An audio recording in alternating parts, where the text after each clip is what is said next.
Having capital reserves that you hope, think, or believe are sufficient is no longer enough. You have to be able to determine that they are. That's why there was an urgent need for a solution to help the residential community to understand and manage both their future capital needs for the replacement and renewal of infrastructure and the required level of funding to meet those needs. IRMOS is our unique software solution that will assist you to do exactly that.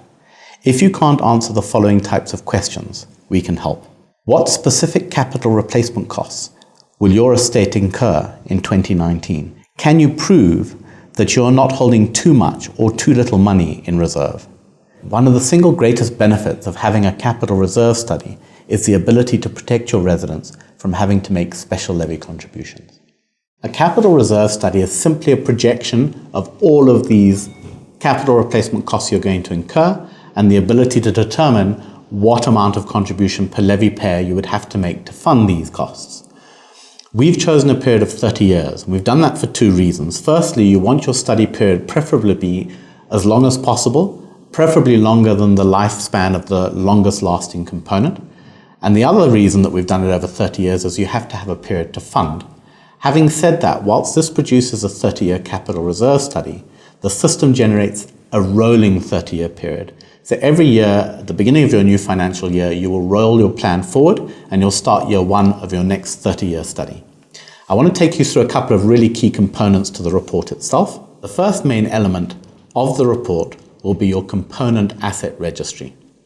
And what this does is it follows exactly the same format as when you were putting data into the system. So you'll see the broad category of buildings here, and if you scroll down, civils, land, security, and future capital projects.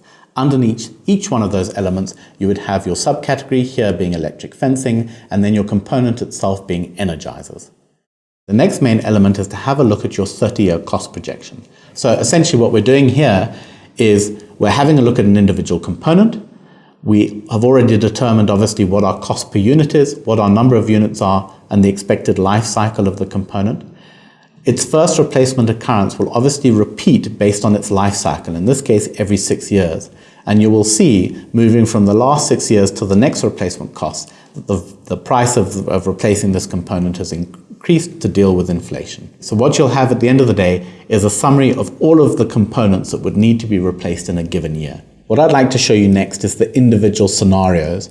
Our first scenario shows here that we've started with a value of 3 million rands. We've assumed investment growth of 7%, inflation of 7%, and we want to build a future safety capital in terms of today's value at 1 million rands. What that would translate to is a full title contribution per levy payer of 212 rands and 71 cents, an effective cluster contribution of 159 rands and 53 cents. And obviously we would be building over time a future value of 1 million rands today, which would be 7.6 million rands. And then go down to an individual cash flow per scenario evaluated. And here you'll see obviously starting capital, you'll see your outflows in terms of capital replacement costs year on year, and you'll show your resident inflows from levy contributions. Ultimately, in year 30, you will end up with the future value of your buffer capital. What we've dealt with now is the projection side of the software system. We've had a look at the physical analysis, we've generated the financial analysis, and then what we have is the ability to have a look at my actuals, what you're actually spending month on month in a given year. If you click on there, you'll see we've simply done it January to December. If you've got a new capital expense that you incurred in a particular month, you click on that month and you would capture a new actual. The last element I'd like to have a look at is reports, and this would give you the ability to have a look at individual sections of the large capital reserve study in isolation and a few additional reports, such as a component comparison history report.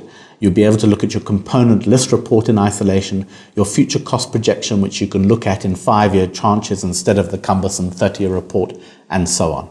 Ultimately, the great advantage of this system is it will give you access to a huge amount of information, which will make it really easy to answer difficult residents' questions.